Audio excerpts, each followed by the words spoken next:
Prajwal pen drive ಸುತ್ತ ಸರ್ಕಾರ ಗಿರಿಕಿ ಹೊಡಿತಾ ಇದೆ. ಚಿಕ್ಕಬಳ್ಳಾಪುರದಲ್ಲಿ ಮಾಜಿ CM H D Kumaraswamy video ಬಂದಂತಹ ನಂತರದಲ್ಲಿ ಕೊಟ್ಟಿರುವಂತಹ ಪ್ರತಿಕ್ರಿಯೆ. ಸಚಿವರಿಗೆ ಬೇರೆ ಕೆಲಸ ಇಲ್ಲ, ಚರ್ಚೆ ಮಾಡೋದು ಬಿಟ್ರೆ ಹಾಸನದಲ್ಲೇ ದೊಡ್ಡ ಸಭೆ ನಡೆಸಿ ಪರಾಮರ್ಶೆ ಮಾಡ್ತೀವಿ. ಹಂಚಿದವರಿಗೆ ರಕ್ಷಣೆ ಕೊಡುವುದಕ್ಕೆ ಸರ್ಕಾರ ತಯಾರಾಗಿದೆ. ಸಂತ್ರಸ್ತ ಮಹಿಳೆಯರಿಗೆ ಏನ್ ಸಾಂತ್ವನ ಹೇಳುತ್ತೆ ಸರ್ಕಾರ? ಹಲವಾರು ಸಂಘಟನೆಗಳು ಪ್ರತಿಭಟನೆಯನ್ನ ಮಾಡಿದ್ದಾರಲ್ಲ. ಪ್ರಜ್ವಲ್ ವಿಡಿಯೋ ಬಿಡುಗಡೆಗೆ ಸಂಬಂಧಪಟ್ಟ ಹಾಗೆ ಸದ್ಯ ಎಚ್ ಡಿ ಕುಮಾರಸ್ವಾಮಿ ಅವರು ಕೊಟ್ಟಿರುವಂತಹ ಪ್ರತಿಕ್ರಿಯೆ ಇದೆ.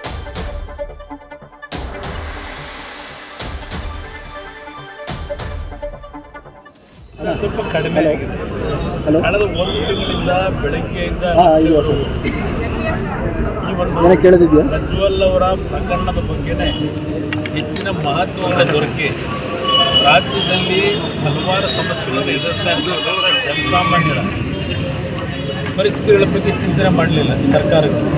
ಅದ್ರ ಜೊತೆಗೆ ಈ ಸರ್ಕಾರ ಈ ವಿಷಯವನ್ನೇ ದೊಡ್ಡದು ಮಾಡ್ತಕ್ಕಂಥದ್ದಕ್ಕೆ ವ್ಯವಸ್ಥಿತವಾಗಿ ಸಂಚು ನಡೆಸಿರ್ತಕ್ಕಂಥದ್ದು ಇದೆ. ಇವತ್ತು ನಾನು ಹಲವಾರು ಹಿರಿಯರ ಒಂದು ಸೆಂಟ್ರ್ ಪೇಜ್ ಆರ್ಟಿಕಲ್ಗಳನ್ನು ನೋಡಿದ್ದೇನೆ.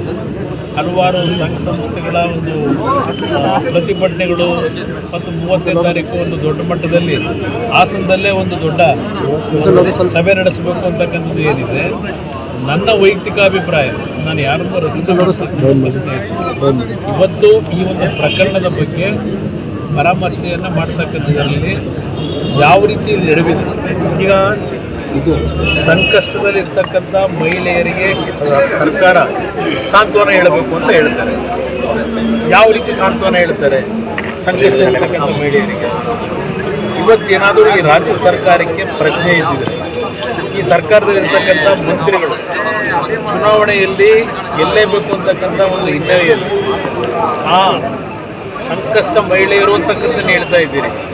ಅವರ ಭಾವಚಿತ್ರಗಳನ್ನು ಮಸುಕು ಮಾಡಿದೆ ಇದನ್ನು ರಾಜಕೀಯವಾಗಿ ದುರ್ಬಳಕೆ ಮಾಡಿ ಅದರಲ್ಲಿ ಎಷ್ಟು ಸತ್ಯ ಇದೆಯೋ ಅಸತ್ಯ ಇದೆಯೋ, ನಕಲಿ ಇದೆಯೋ, ಅದು ಅಸಲಿ ಇದೆಯೋ, ಇದೆಲ್ಲ ತನಿಖೆ ನಂತರ ಏನೇನು ಬರುತ್ತೆ ಕಾದು ನೋಡಬೇಕಿಲ್ಲ. ಇವತ್ತು ಈ ರೀತಿಯ ಒಂದು ಪ್ರಕರಣವನ್ನು ನಾವೆಲ್ಲರೂ ತಲೆ ತಗ್ಗಿಸ್ತಕ್ಕಂಥ ಒಂದು ರೀತಿಯಲ್ಲಿ ವ್ಯವಸ್ಥಿತವಾಗಿ ನಡೆದಿದೆ. ಸರ್ಕಾರಕ್ಕೆ ಸ್ವಲ್ಪ ಕನಿಷ್ಠ ಪರಿಜ್ಞಾನ ಇದ್ದಿದೆ. ಇವತ್ತು ಯಾರೇ ತಪ್ಪಿತಸ್ಥರಲ್ಲಿ ತನಿಖೆ ಆಗಬೇಕು, ಆ ತಪ್ಪಿತಸ್ಥರ ಶಿಕ್ಷೆ ಆಗಲೇಬೇಕು. ಆದರೆ ಈ ಒಂದು ಘಟನೆಯಲ್ಲಿ ಹಲವಾರು ಹೆಣ್ಣು ಮಕ್ಕಳ ಚಿತ್ರ ಏನಿದೆ ಅದನ್ನು ಪೆನ್ ಡ್ರೈವ್ ಮಾಡಿ ಬೀದಿಯಲ್ಲಿ ಹಂಚಿದ್ದಿದೆಯಲ್ಲ, ಅದು ತಪ್ಪಿಲ್ಲ ಅಂತ ನಮ್ಮ ಮುಖ್ಯಮಂತ್ರಿಗಳು ಹೇಳಿದ ಮೇಲೆ ಹಂಚದವರಿಗೆ ರಕ್ಷಣೆ ಕೊಡಲಿಕ್ಕೆ ಸರ್ಕಾರ ತಯಾರಾಗಿದೆ ಅಂತ ಆಯ್ತಲ್ವೇ? ಈಗ ಏನು ಸಂಕಷ್ಟದಲ್ಲಿರ್ತಕ್ಕಂಥ ಮಹಿಳೆಯರಿಗೆ ಸಾಂತ್ವನ ಹೇಳ್ತೀರಿ ಸರ್ಕಾರ? ಇವತ್ತು ಸಂಘಟನೆಗಳಿದಾವಲ್ಲ, ಹಲವಾರು ಸಂಘಟನೆಗಳಿಗೇನೋ ಪ್ರತಿಭಟನೆ ಅಂತ ಹೇಳ್ತಾರಲ್ಲ, ಈ ಸಂಕಷ್ಟ ಮಹಿಳೆಯರನ್ನು ಹುಡುಕಿ ಈ ಸರ್ಕಾರ ಇವತ್ತು ಬೀದಿನ ಹರಾಜು ಹಾಕಿದಿರಲ್ಲ, ಇವ್ರಿಗೆ ಏನು ಸಾಂತ್ವನ ಹೇಳ್ತೀರಿ? ಏನು ಸಹಾಯ ಮಾಡ್ತೀರಿ ಅವರಿಗೆ? ಯಾವ ರೀತಿ ಸಹಾಯ ಮಾಡೋಕ್ಕಾಗುತ್ತೆ? ಯಾವ ರೀತಿ ಹೋಗ್ತಾ ಇದೆ ಈ ರಾಜಕೀಯದ ವ್ಯವಸ್ಥೆ? ಇದರ ಬಗ್ಗೆ ಎಲ್ಲರೂ ಇವತ್ತು ಚರ್ಚೆ ಮಾಡಬೇಕು. ಇಷ್ಟು ಕೀಳು ಮಟ್ಟದಲ್ಲಿ ಒಂದು ಚುನಾವಣೆ ಗೆಲ್ಲಲಿಕ್ಕೆ ಇಂಥ ಒಂದು ರೀತಿಯಲ್ಲಿ ಈ ಅಪಪ್ರಚಾರಗಳನ್ನು ಪ್ರತಿನಿತ್ಯ ಒಂದು ತಿಂಗಳಿಂದ ಏನು ಹೊಡೆದಿದ್ದಾರೆ. ಇದೇ ವಿಷಯ ಬಿಟ್ಟರೆ ಬೇರೆ ಏನೂ ಇಲ್ಲ. ಹಲವಾರು ಪ್ರದೇಶದಲ್ಲಿ ರೈತರು ಬೆಳೆದಂಥ ಬೆಳೆಗಳ ನಾಶ ಆಗಿದೆ. ಲಕ್ಷಾಂತರ ರೂಪಾಯಿ ಬೆಲೆ ಬಾಳ್ತಕ್ಕಂಥ ಬಾಳೆ ಗಿಡಗಳು ಬಿದ್ದೋಗಿದೆ. 12 ವರ್ಷ 15 ವರ್ಷ ಬೆಳೆದಂಥ ಅಡಿಕೆ ಮರಗಳು ಬಿದ್ದೋಗಿದೆ. ತಂಬಾಕಿನ ಬೆಳೆ ನಾಶ ಆಗಿದೆ. ಶುಂಠಿ ಬೆಳೆದಂಥವ್ರು ನಾವು ಬೀದಿಗೆ ಬಂದಿದ್ದೀವಿ ಅಂತಾರೆ. ಹೆಣ್ಣುಮಕ್ಳು ಕಣ್ಣಲ್ಲಿ ನೀರು ಹಾಕ್ತಾರೆ. ಇದೆಲ್ಲ ಮರೆತು ಇದು ಒಂದಕ್ಕೆ ದೊಡ್ಡ ಪ್ರಚಾರ ಕೊಟ್ಕೊಂಡು ಏನು ಹೊರಟಿದ್ದೀರಿ? ಏನು ಸಾಧನೆ ಮಾಡ್ತೀರಿ ಈಗ ಸರ್ಕಾರ?